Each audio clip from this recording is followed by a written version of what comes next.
Good morning every one. എന്തൊക്കെയുണ്ട് വിശേഷങ്ങൾ? എല്ലാവരും സന്തോഷമായിട്ടിരിക്കുന്നു. ഞാൻ സന്തോഷമായിട്ടിരിക്കുന്നു. എങ്ങനെയുണ്ടായിരുന്നു എല്ലാവരും വീക്കെൻഡ്? അടിച്ചു പൊളിച്ചോ? ജൂലൈ 4th ബാർബിക്യൂ ഒക്കെ ആയിട്ട്. Anyway happy Monday. നമ്മൾ വീക്കെൻഡ് എത്രമാത്രം അടിച്ചു പൊളിച്ചാലും തിരിച്ച് മൺഡേയിലേക്കാണ് വരുന്നത് അല്ലേ? But Monday is a good day too. ഇന്ന് ഞാൻ പറയാൻ ആഗ്രഹിക്കുന്നത് ഈ ഡിജിറ്റൽ ബിസിനസിനെ കുറിച്ചുള്ള ചില മിസ്കൺസെപ്ഷൻസ് ആണ്, ചില തെറ്റിദ്ധാരണകൾ. അതെന്താണെന്ന് ചോദിച്ചാൽ ഞാൻ പറഞ്ഞതും കേട്ടതുമായ കുറച്ച് കാര്യങ്ങളാണ്. ഒരുപക്ഷെ എൻ്റെ എക്സ്പീരിയൻസ് കൂടെ ഞാൻ ഇതിൽ പറയാം. ചിലര് ഇപ്പൊ സം പീപ്പിൾ തിങ്ക് ഞാൻ ഒത്തിരി എൻ്റെ എന്താ പറയുക, I'm too old to learn this. ഞാൻ എൻ്റെ 50s അല്ലെങ്കിൽ 60s ഇതെനിക്ക് പഠിച്ചെടുക്കാൻ പറ്റത്തില്ല എന്നുള്ള ഒരു തെറ്റിദ്ധാരണ മനുഷ്യർക്കുണ്ട്. പക്ഷേ എൻ്റെ അഭിപ്രായത്തിൽ അത് ശരിയല്ല. കാരണം നമ്മൾ ഒരു കാര്യം വേണമെന്ന് വെച്ച് നമ്മൾ അത് പഠിച്ചെടുക്കാൻ തീരുമാനിച്ചാൽ നത്തിങ് ക്യാൻ സ്റ്റോപ്പ് us. അത് നമ്മുടെ ആവശ്യമാണ്. നമ്മളത് പഠിച്ചെടുക്കാൻ തീരുമാനിച്ചാൽ നമുക്കത് പഠിച്ചെടുക്കാൻ പറ്റും. ഒരു പ്രാവശ്യം വായിക്കുന്നതിന് പകരം 2 പ്രാവശ്യം വായിക്കണമായിരിക്കാം. ബട്ട് സ്റ്റിൽ നമുക്കത് പഠിച്ചെടുക്കാൻ പറ്റും. കാരണം നമ്മൾ സ്കൂളിലും പോയി എന്തോരം കാര്യങ്ങൾ പഠിച്ചാണ് നമ്മൾ ഇവിടെ വരെ എത്തിയത്. അപ്പൊ പിന്നെ നമ്മൾക്ക് എല്ലാവർക്കും ജോലിയുണ്ട്. നമ്മളെല്ലാവരും സക്സസ്ഫുൾ ആയിട്ട് ഹാപ്പി ആയിട്ട് ലൈഫ് കൊണ്ടുപോകുന്നവരാണ്. അപ്പൊ തീർച്ചയായിട്ടും നമുക്കത് പഠിച്ചെടുക്കാൻ പറ്റും. അത് ടു ഓൾഡ് എന്ന് പറയുന്നത് അതൊരു എക്സ്ക്യൂസ് ആണ് എൻ്റെ അഭിപ്രായത്തില്. കാരണം ഞാൻ എൻ്റെ മിഡ് 50s ഞാൻ ഇപ്പോഴും പഠിച്ചുകൊണ്ടിരിക്കുകയാണ്. എനിക്ക് ജോലി സ്ഥലത്ത് പല കാര്യങ്ങളും പഠിക്കാനുണ്ട്. പലതും പുതിയതായിട്ട് എപ്പോഴും വരുന്നുണ്ട്. അതോടുകൂടി ഞാൻ ഇതും പഠിച്ചു. അത്രയേ ഉള്ളൂ. നമുക്ക് പറ്റും. അതുകൊണ്ട് I'm too old to learn എന്ന് ചിന്തിക്കരുത്. അതൊരു എന്താ പറയുക, അതൊരു എക്സ്ക്യൂസ് ആണ്.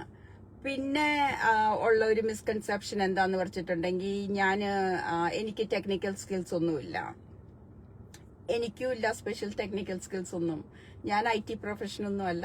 ഞാനൊരു ബാങ്കറാണ്. 30 വർഷമായിട്ട് ഞാൻ ബാങ്കിങ്ങിലാണ് ജോലി ചെയ്യുന്നത്. ഞാൻ കമ്പ്യൂട്ടർ യൂസ് ചെയ്യുന്നുണ്ട്. ഒത്തിരി കാര്യങ്ങൾ അവിടെ നിന്ന് പഠിക്കുന്നുണ്ട്. അങ്ങനെയാണ് നമ്മൾ ഓരോരോ കാര്യങ്ങളും പഠിച്ചു വരുന്നത്. അല്ലാതെ നമ്മൾ എക്സ്പേർട്ടായിട്ട് നമുക്കൊരു കാര്യം ചെയ്യാനോ തുടങ്ങാനോ പറ്റത്തില്ല. ഇപ്പൊ നമ്മൾ ഒരു ജോലി സ്ഥലത്ത് ചെന്നിട്ടുണ്ടെങ്കിൽ അവിടുത്തെ കാര്യങ്ങൾ പഠിച്ചെടുക്കുന്നു അല്ലേ? അത് പറയുമ്പോൾ ഞാൻ ഓർക്കുന്നു, ഞാൻ ആദ്യമായിട്ട് കമ്പ്യൂട്ടർ യൂസ് ചെയ്തത്, ഞാൻ ആദ്യമായിട്ട് ബാങ്കിങ്ങിൽ കയറിയത് 1996 അപ്പൊ അന്ന് ഞങ്ങൾക്ക് ഒരു വലിയ കമ്പ്യൂട്ടർ ഒരു ഓഫീസിലേ ഉണ്ടായിരുന്നുള്ളൂ.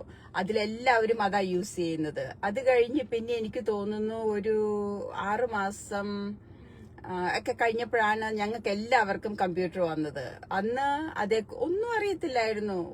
എന്താ പറയുക, ഒരു കമ്പ്യൂട്ടർ വരുന്നു, എല്ലാം കമ്പ്യൂട്ടറൈസ് ആകുന്നു, ഒന്നും അറിയത്തില്ല. പിന്നെ നമുക്ക് ട്രെയിനിങ് കിട്ടി, നമ്മൾ ഓരോന്ന് പഠിച്ചെടുത്തു. ഇപ്പൊ ഏത് ജോലിയിൽ ചെന്നാലും എല്ലാം കമ്പ്യൂട്ടറൈസ്ഡ് ആണ്. അപ്പൊ നമ്മളത് പഠിച്ചെടുക്കുന്നില്ലേ? അപ്പൊ പിന്നെ നമ്മൾ ടെക്കി ആയിട്ടാണോ നമ്മളത് പഠിച്ചെടുക്കുന്നത്? അല്ല.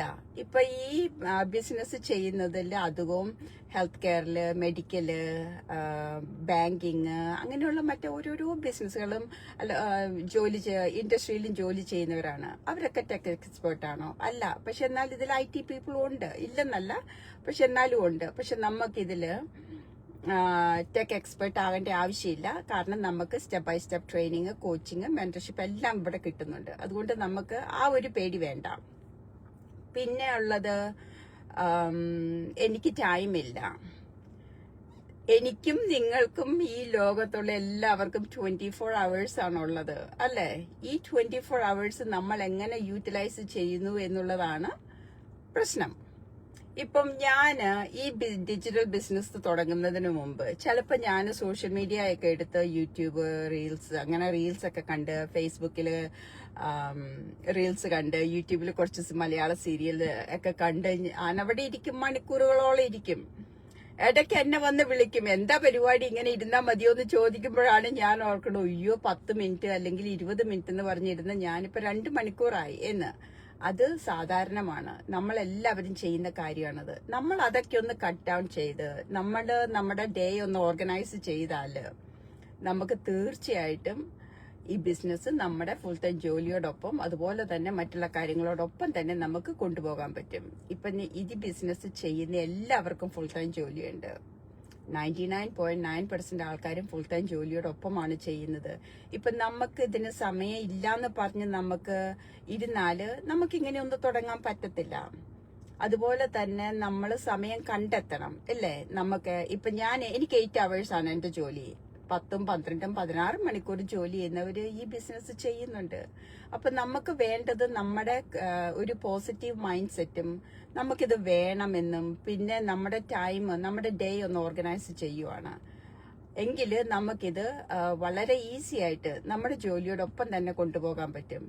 ഇനിയുമുണ്ട് ഒത്തിരി മിസ്കൺസെപ്ഷൻസ്, തെറ്റിദ്ധാരണകൾ ഒത്തിരി ഉണ്ട്. പക്ഷെ ഞാൻ 2-3 കാര്യങ്ങൾ മാത്രമേ പറഞ്ഞുള്ളൂ. ഇപ്പൊ നിങ്ങൾക്ക് മനസ്സിലായി കാണുമല്ലോ നമുക്ക് നമ്മൾ എങ്ങനെയാണ് നമുക്കിപ്പോ ഒരു തോട്ട് വരുവാണ്, നമുക്കത് ഓവർകം ചെയ്യാൻ കഴിയണം അല്ലെ? എനിക്കിത് ചെയ്യാൻ പറ്റില്ല എന്ന് പറയുന്നതിന്റെ മനസ്സിനോട് എനിക്ക് ചെയ്യാൻ പറ്റും എന്നുള്ള ഒരു രീതിയിലേക്ക് നമ്മുടെ മനസ്സിനെ നമ്മൾ ട്രെയിൻ ചെയ്ത് കൊണ്ടുവരണം. നമുക്ക് നെഗറ്റീവ് തോട്ട് വന്നാൽ നമുക്ക് എപ്പോഴും നെഗറ്റീവ് തോട്ട്സേ വരുള്ളൂ. പക്ഷെ നമുക്കൊരു പോസിറ്റീവ് തോട്ട് വന്നാൽ അത് കഴിഞ്ഞ് ഫോളോ ചെയ്യുന്ന എല്ലാം പോസിറ്റീവ് തോട്ടായിരിക്കും അല്ലെ? ഞാൻ എന്നും പോസിറ്റീവായിട്ടും ഹാപ്പി ആയിട്ടും ഇരിക്കുന്ന ഒരാളാണ്. ഒരു നെഗറ്റീവ് തോട്ട്സ് എനിക്കും വരാറുണ്ട്, ഇല്ലെന്നല്ല. ഞാനൊരു ഹ്യൂമൻ അല്ലേ, വരും. പക്ഷെ നമ്മൾ അതിനെ ഓവർകം ചെയ്യുക, നമുക്ക് വേണ്ടാത്ത കാര്യങ്ങളെ എടുക്കാതിരിക്കുക, അതേക്കുറിച്ച് ചിന്തിക്കാതിരിക്കുക. അത്രയൊക്കെ ഉള്ളൂ. നമുക്ക് ഫുൾ ടൈം ജോലിയോടൊപ്പം തന്നെ നമ്മുടെ ഏജ് ഏതാണെങ്കിലും കുഴപ്പമില്ല. നമുക്ക് സമയമുണ്ടോ ഇല്ലയോ, നമ്മുടെ സമയം നമുക്ക് കണ്ടെത്താൻ പറ്റും. അങ്ങനെ നമുക്ക് ഈ ബിസിനസ് സക്സസ്ഫുൾ ആയിട്ട് നമ്മുടെ ജോലിയോടൊപ്പം നമ്മുടെ ഫാമിലിയോടൊപ്പം തന്നെ നമുക്ക് കൊണ്ടുപോകാനും പറ്റും. എനിവേ 7:26 ഞാനിപ്പോ എന്റെ ആസ് യൂഷ്വൽ ഞാൻ എന്റെ ഓഫീസിന്റെ മുന്നിലാണ്. ഇനി കയറി ചെല്ലട്ടെ. എല്ലാവർക്കും happy Monday. See you next time. By.